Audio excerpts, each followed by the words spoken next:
Namaste. Chinese government has recently announced a series of measures to boost country's population and to tame the decline in the aging population. Now, this is a series of measures they announced in 2015 when they ended China's one-child policy, which I think we all know was not effective in 21st century, and Chinese government was very concerned about it.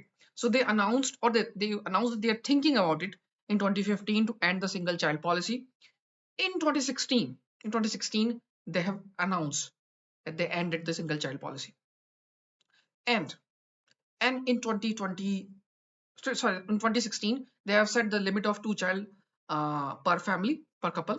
In 2021 they have increased the limit to three child per couple, but that hasn't impacted much. They haven't changed anything much because of whole lot of factors which we'll go in a minute. And this 2021 today 2024 policies is going to um, help couples to have all sorts of external problems. So in this video there will be two parts. The first part I'll read the articles with you, and the second part I'll tell you my opinion whether this policy has a difference between all the other policies announced by a lot of government across the world who are concerned of the decline in their population, including South Korea, Japan, Germany, and Singapore to the extent. So let's go.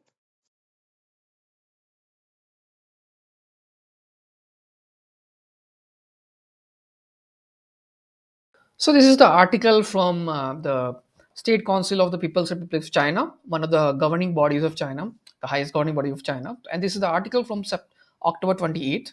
And I will put you a link below. So this says China's unveils new policy measures to boost bird support. Now, when we say bird support, it's different from the policy of having three childrens, the limit of three childrens, because despite announcing the limit, like you can have more than one children, two children, three children, the couples were finding it's difficult to raise because of the rising housing cost, of the cost of living in the cities, and a lot of cost of education which were rising in the big cities. So the Chinese governments now think that how to support those couples, as those policies of saying okay you can have more than two children did not help. Now Chinese government is thinking okay how to support them financially so that they are incentivized. So China has announced on Monday introduced a series of new birth support society more conducive to raising childrens, and this is because the nation demographic challenges posed by the rapidly aging population, which I think we all who study China knows. So they're doing that they do 13 targeted measures to enhance childbirth support services, expand childcare system, strengthen support in education, housing and employment, and foster a birth friendly social atmosphere. Now, in it can broadly goes into three four areas. So what they're saying is the couples now who have a more than they are going to have bigger families in a smaller cities or in a regions which have a budget, they will be supported to have bigger houses. They will also increase the child care facilities.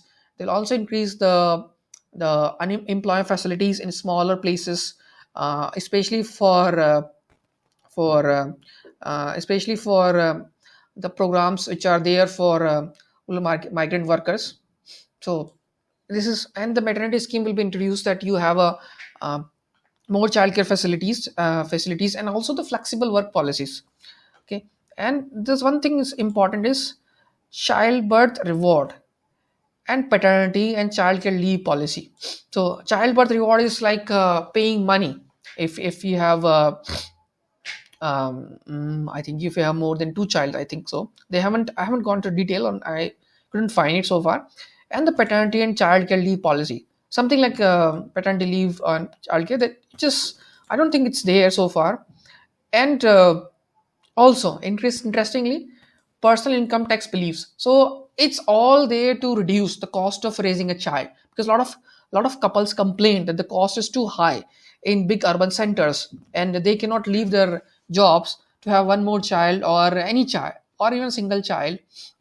because their careers get impacted. So Chinese government is thinking how to support them, so that they can have more children, but their careers is not impacted, and it doesn't add too much cost. So it's there, and they are also, I think, one interesting course is says, um,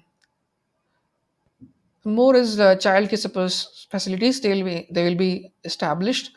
That's the document which says, and they're also thinking about how to. Uh, how to allow women to have a more flexible work environment. I think that's all in a nutshell it says. And it is said at the end the data of the China's rapidly aging populations, and also the decline in the birth rate. So there are not many people to replace. If a population get aged, then there are not many young population to replace those old people. So this is the demographic crisis, and China is start to see the results of it, especially in the rural sectors where there are many villages where there are no young people. They all migrated to cities, and the old people are doing the farming, and young people are not interested in doing farming. So because there are not many young people there, so Chinese government is doing a lot of programs to incentivize young people to pick up farming, to live in the rural areas, to do farming, so that their food security as well as the community life in villages preserved, and the elders also do get attention. So a lot of things they are trying, and this is the series of measure. Now let's go and see what's my opinion on this, whether this is something new or will this work or not. Let's go. So you have seen the some of the broad schemes in 13 areas. They are very broad on the set of paper.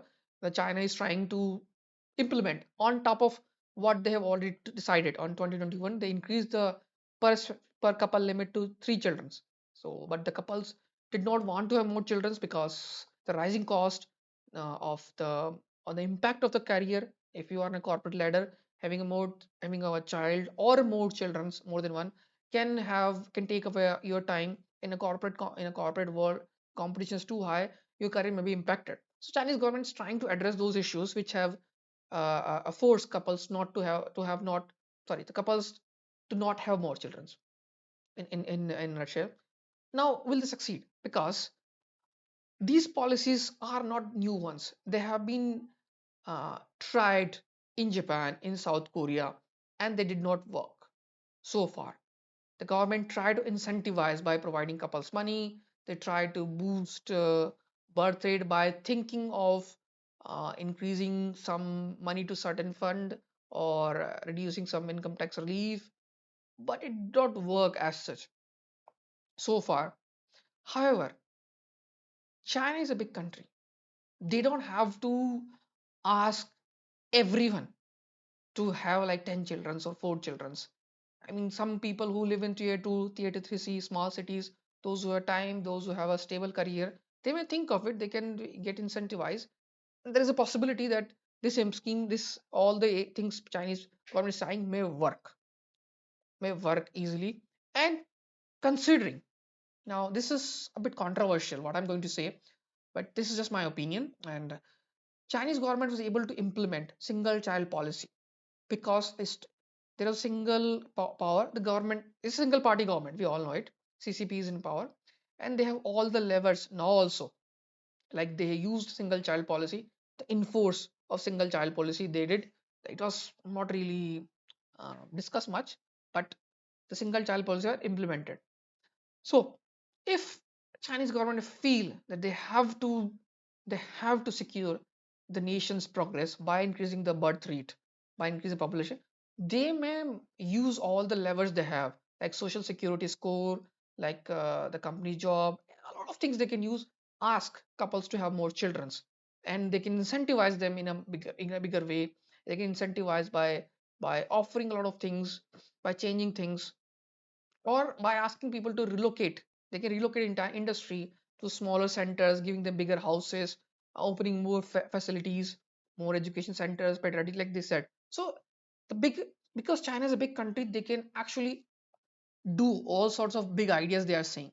Unlike I think South Korea and Japan, they did not have this leverage, in my view, because they have a smaller population, and smaller populations, and those measures were unpopular. because they are democratic countries and the government beyond certain limit cannot enforce. In China's case, it's not okay. China's case, that's not to worry about it. The government, if they feel that the China's future security prosperity depends on increasing the birth rate, they have possibility to enforce it. So that's a difference. And I hope that it doesn't come to that point that what the government of China trying, and they will be able to uh, convince people and these policies work, so that what the Chinese government's fear is that declining population may create this problems in the future will go away. But again, as I said, it's controversial. Chinese government can enforce if they want or if they have to.